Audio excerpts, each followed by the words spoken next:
Hey Team Bio, welcome to your last screencast on organic compounds. Organic compounds part 3, nucleic acids. Woohoo!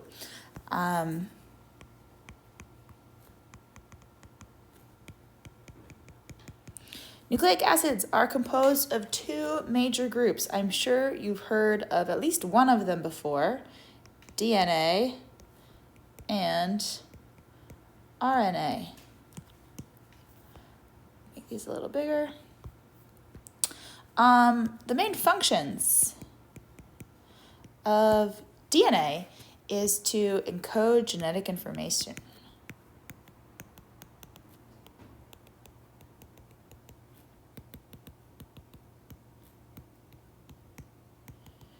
DNA is kind of like a book. So you're reading this sentence right here, encode genetic information. You know there's information encoded within these letters. The sequence of the letters tells you what the word is and the meaning of that word. DNA is kind of similar in that there are a couple different types of DNA, and the order in which we put those pieces together means something. So DNA is... This is the main function of DNA, to encode genetic information. And RNA has many diverse functions. It also holds genetic information, but it's more transitory. This is gonna be holding genetic information long term. And DNA is kind of short term storage of information.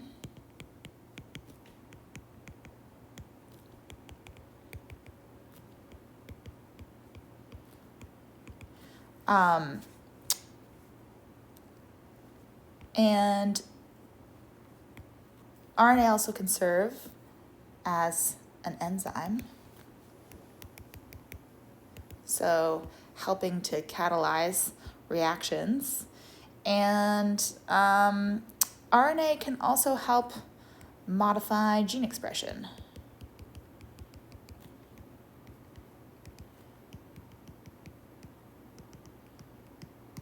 So determine what genes are turned on and what genes are turned off. So those are the two main functions of DNA and RNA. We're going to be talking much more about the structure, about all these things that I've talked about with RNA. I've purposely left this a little bit nebulous, but we're going to spend a good portion of the spring talking about the structure and function of these two really important organic molecules. But just the basics for now. Okay, so the monomers of DNA and RNA are called nucleotides.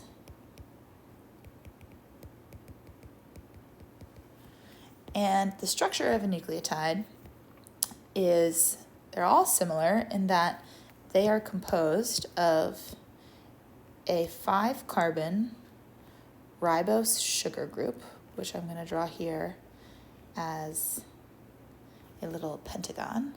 So they've got a 5-carbon sugar. Then they have a phosphate backbone here. Phosphate group.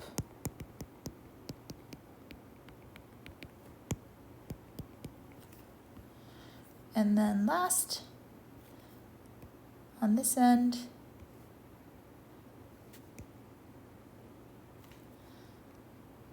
they have what's called a nitrogen base.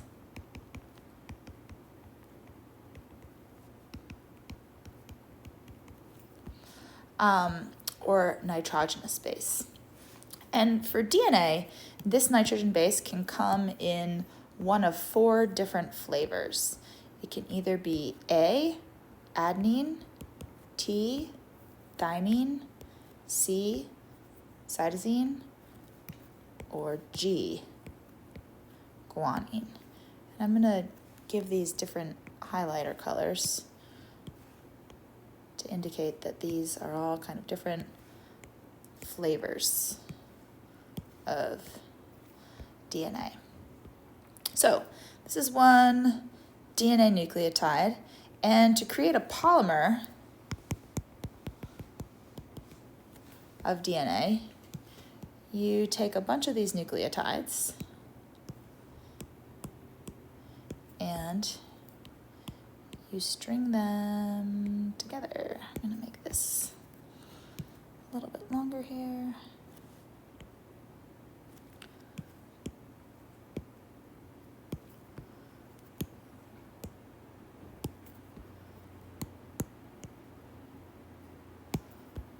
So here we have one side of a strand of DNA. And I'm going to copy that whole thing. So looking back above, we have our nitrogenous bases here. So I could go through and kind of fill out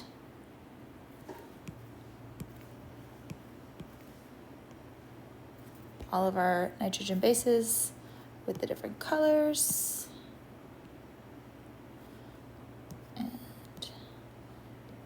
purple, and maybe pink again. Here. So this is 1/2 of a strand of DNA. And the other half looks like so. You take this side, woo, and flip it over so it's running in the opposite direction. We call this anti-parallel. So DNA actually has a directionality to it. We call it the 3' end and the 5' end of DNA. So if we have one strand that's running 5 to 3 up, the other strand will be running 3 to 5 in the opposite direction. So DNA strands are always anti-parallel.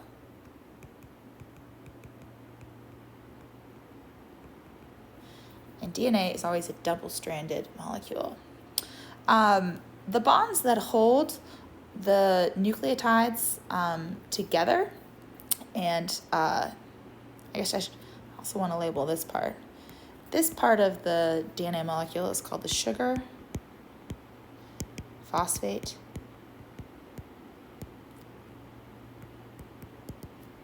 backbone.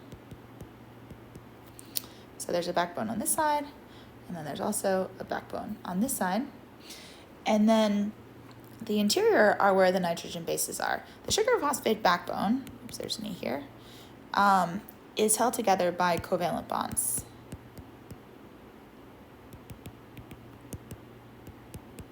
Which, remember, are very strong bonds. But what holds the two sides of the strand of DNA together are actually hydrogen bonds. So these are H bonds here.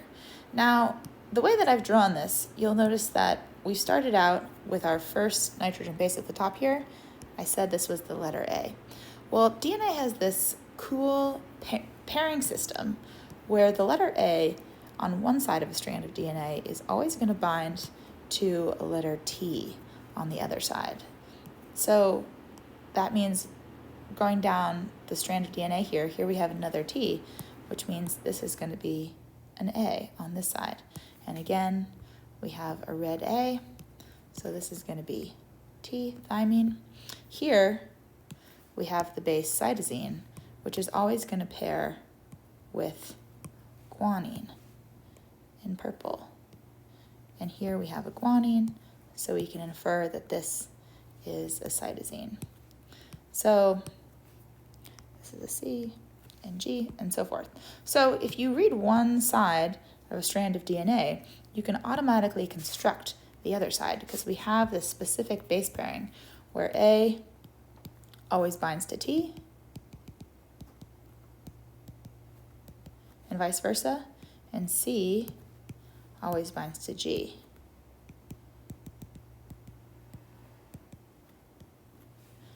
vice versa. The AT bond is always 2 hydrogen bonds, and the CG base pairing is always 3.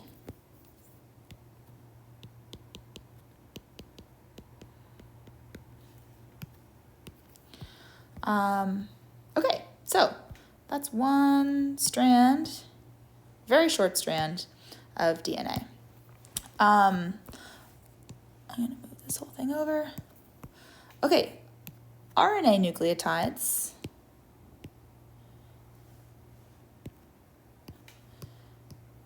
similarly to DNA, so then RNA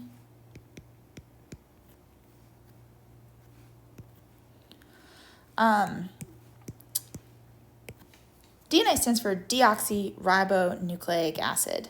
Deoxy because one of the carbons that composes this 5-carbon sugar, is missing an OH group, a hydroxyl group, which you learned in class, the functional group hydroxyl, last week. So DNA is missing a hydroxyl group right here, whereas RNA is just ribonucleic acid. It has the hydroxyl group on this other side. But other than that, DNA and RNA have the exact same overall structure where they have a sugar, a phosphate group, and a nitrogen base. But the one difference in the nitrogen bases is that in RNA, we have uracil instead of thymine. So the nitrogen base thymine is not present in RNA, and the nitrogen base uracil is not present in DNA. It's only in RNA. I'm going to slide this over even a little bit more.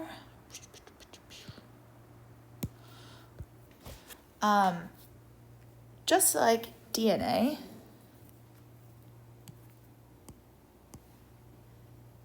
an RNA strand, copy this,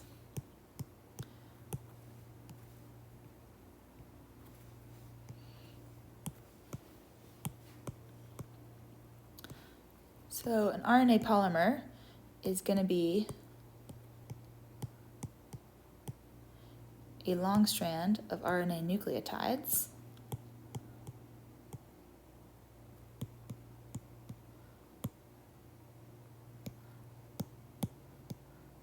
like so, which are held together by a sugar phosphate backbone.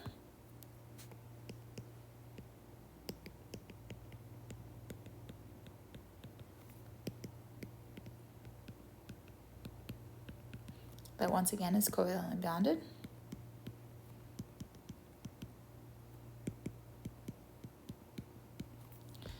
And it's going to be composed of uracil,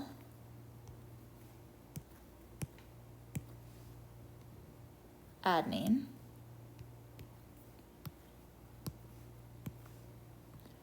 cytosine,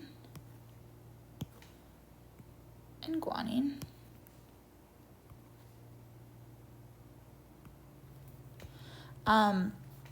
But unlike DNA, so this is DNA strand,